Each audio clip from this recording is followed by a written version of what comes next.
Anong mensahe ang kailangan nyong malaman ngayon o within 1 week from now?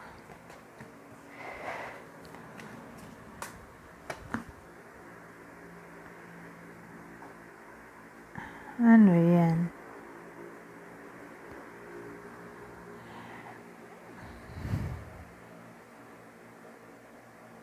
Ghosting to. Posible. Na para bang hindi niya alam kung mag-move on na ba o hindi. O sabihin natin separate pa lang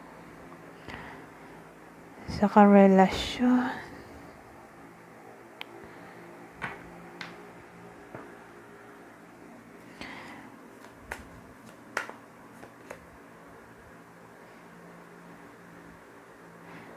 Nag-away daw eh. Either nag-away sila o may someone na parang ka-close na inaway na naapektuhan yung relasyon nila. So, pwedeng parents, inaway yung karelasyon mo o inaway ka ng parent niya.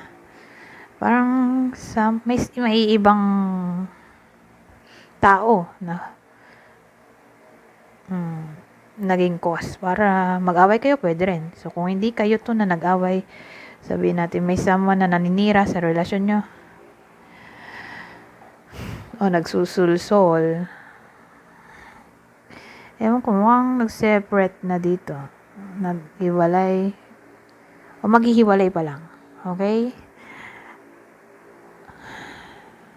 Kasi applicable lang to doon sa recently lang nangyari. O kung di pa nga nangyayari, baka mangyari pa lang. At kung mangyari, mahirapang mag-move on agad-agad. Sa bagay, ang hirap naman talaga. Ano yun? 1 week lang. Makakalimutan na agad-agad ang lahat-lahat.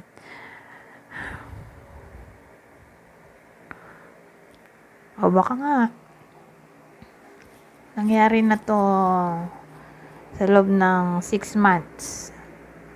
Pero kung ganyan ang situation, makakapag-move on ka na ba agad? Hindi pa. So, kung dito applicable sa inyo, ay pwede rin sa someone na kakilala ninyo. Kunin nyo lang ang info na sa tingin nyo ay para sa inyo.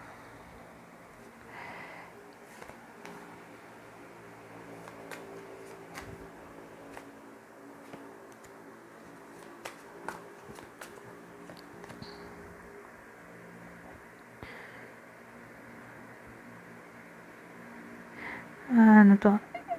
Walang interest mag-save ng money?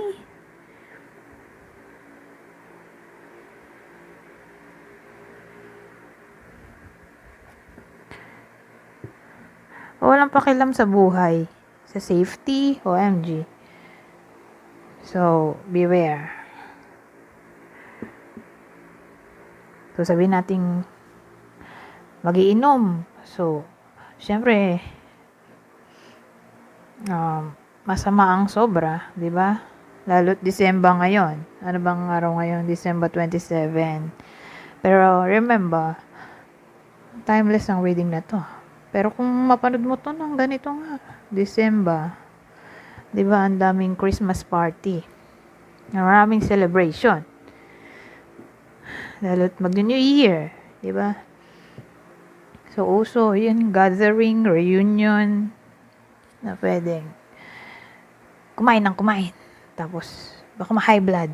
O kung ano mang pwedeng mangyari na sa sobrang kain, inom, ay mag-lead sa health issue.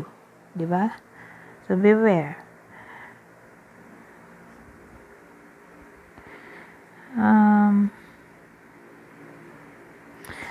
Possessiveness.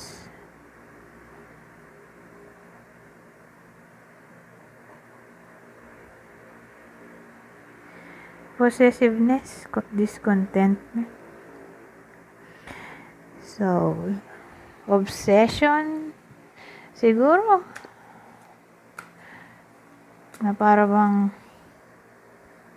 hindi na masaya, masyadong possessive yung partner, obsessive. O, Sabihin natin ikaw to. Pero parang walang pakialam sa yung person mo. Ayaw kanyang harapin. OMG.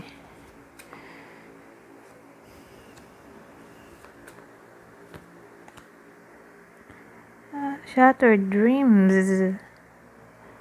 Lack of direction. Unhappiness. Ano yun?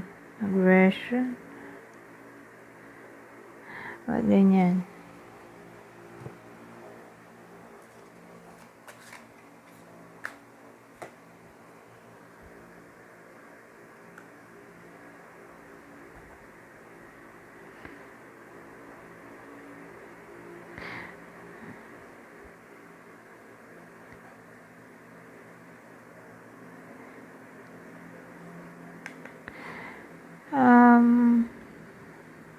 Diba nga?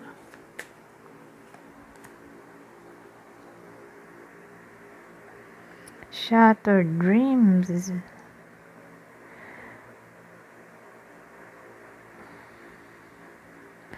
Unhappiness. Lack of direction.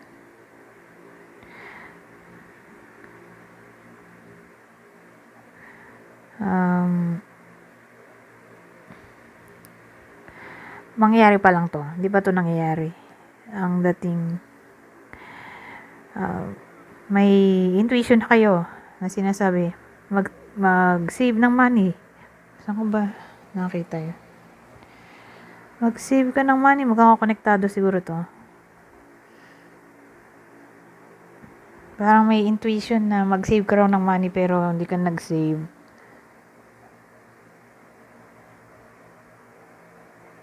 Ewan ko. May parang emergency siguro na maaaring mangyari. Hindi ka ready. Beware. Something mysterious daw. Di ko masabi kung ano ba yun. Secret kasi to. So, ewan ko kung anong pwedeng mangyari na pwedeng mag-cause ng emergency. Wala kang makuhang pera kasi nga, nagastos mo na. Hindi ka nakapag-save. So, beware. Okay?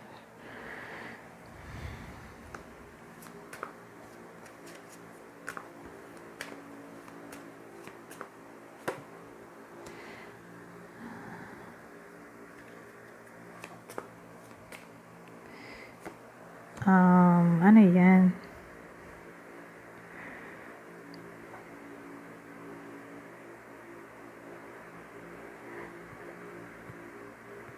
Ano to?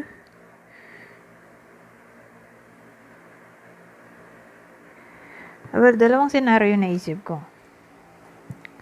Sabihin natin, dalawa, diba?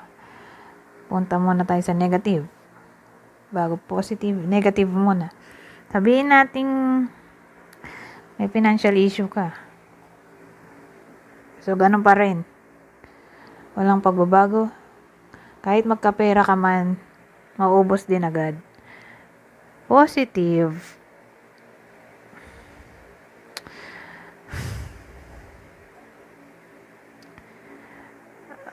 Paano ko to gagawin positive?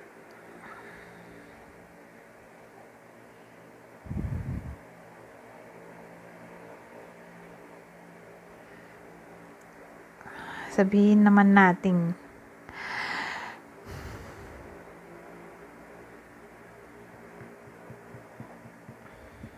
minalas ka. Minalas yung iba sa inyo. Nawala ng pera o ewan ko. May pagbabago in a good way. Mawala na yung malas. Pero para mas detalyado.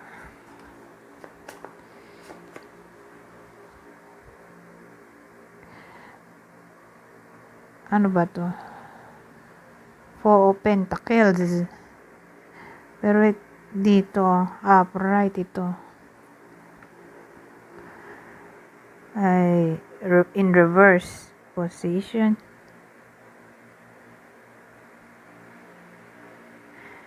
So, anong positive?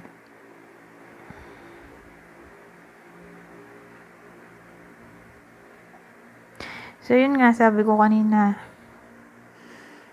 kung minamalas, magkakapera.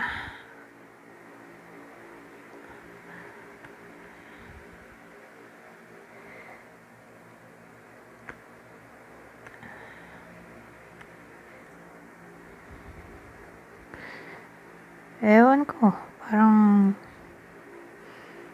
walang pera. May improvement.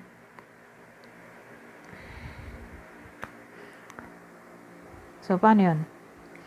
Suppose, sa negative,